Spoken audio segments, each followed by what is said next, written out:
He's schizophrenic, as he's convinced he caught me cheating because he found a document saying so on my laptop. When he tried looking for it to show me, he obviously couldn't find it. Like TF is going on with my husband.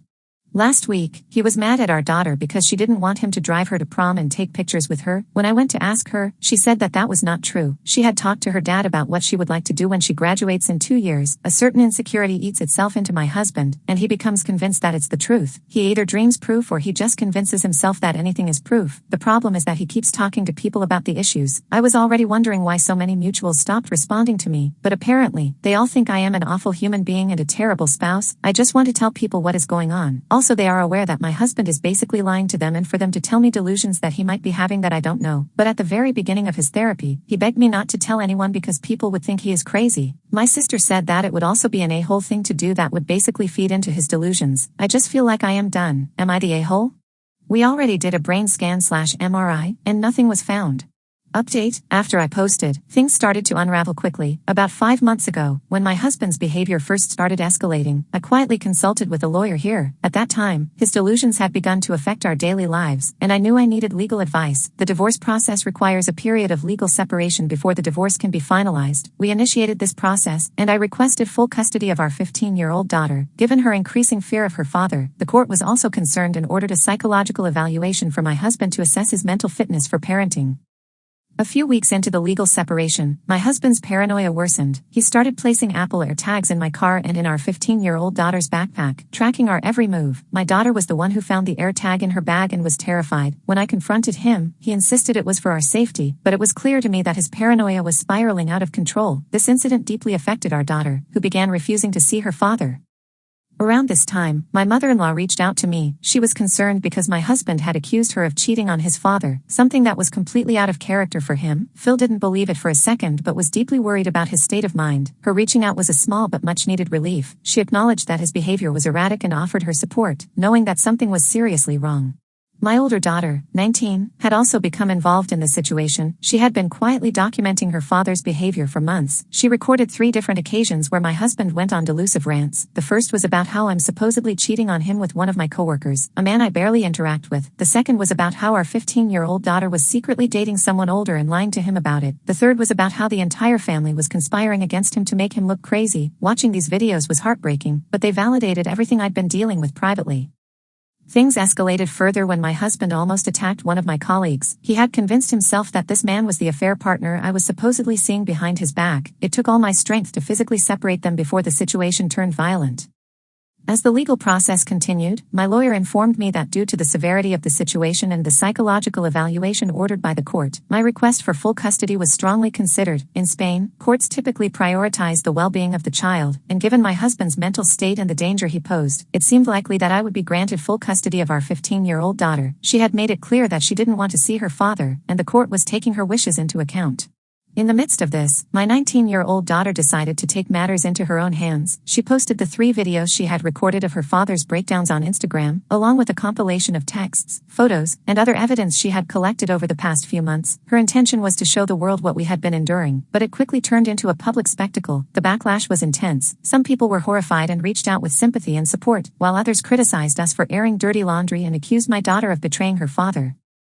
As the divorce process continued, my husband's mental health became a significant factor. The psychological evaluation ordered by the court revealed the depth of his delusions, particularly around cheating and female sexuality. It became clear that he was not fit to make decisions regarding our daughter's well-being. The evaluation supported my claim for full custody, and the court is now in the process of finalizing that decision. In the meantime, all communication between my husband and me is being handled through our lawyers, and I'm ensuring that any interaction between him and our 15-year-old daughter is supervised.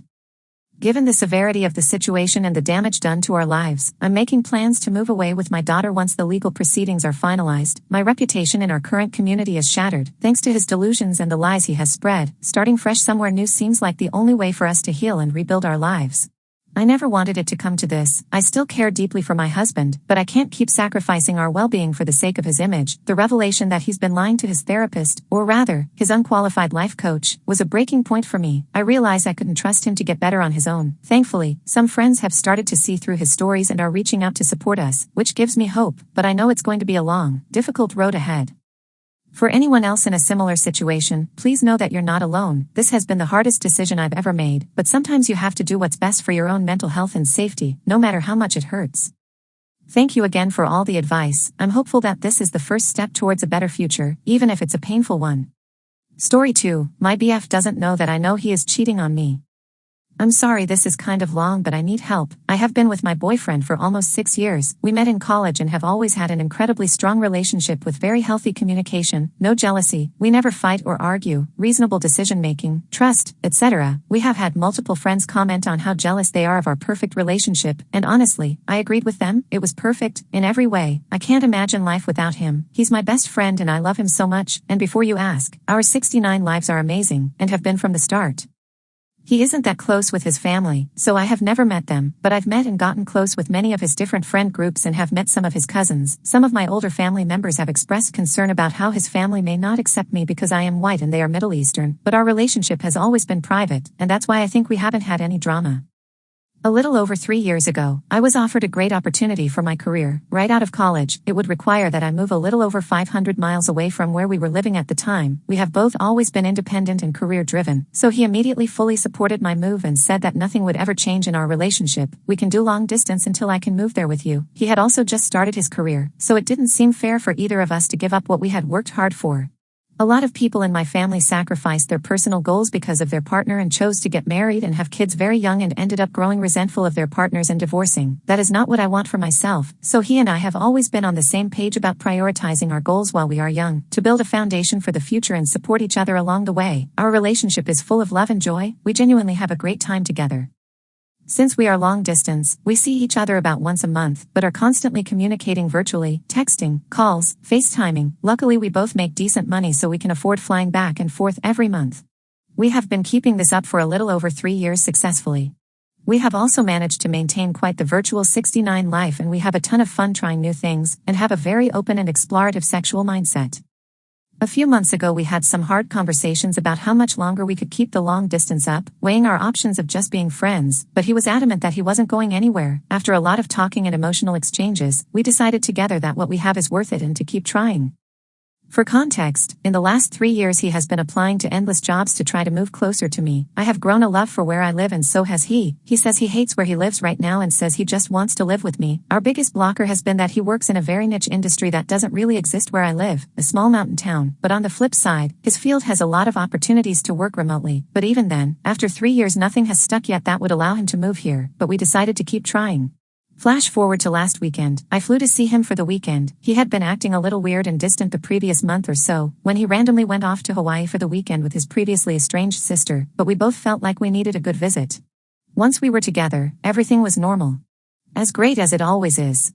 Although I did notice that he was texting a lot more than normal. He's not usually all about his phone and doesn't have any social media except for LinkedIn, and kept getting calls from a random number. Out of the corner of my eye I saw him sending hearts. I didn't want to read much into it so I just ignored it. He recently moved into a new apartment. In his old apartment, there were quite a few photos of us. He hasn't put any of those photos out in his new place, but there are other photos of family that he has displayed. Again, I was trying to not read too much into it, but that plus the weird phone behavior got me thinking, and this is the first time I have ever had these feelings, but my intuition was on high alert.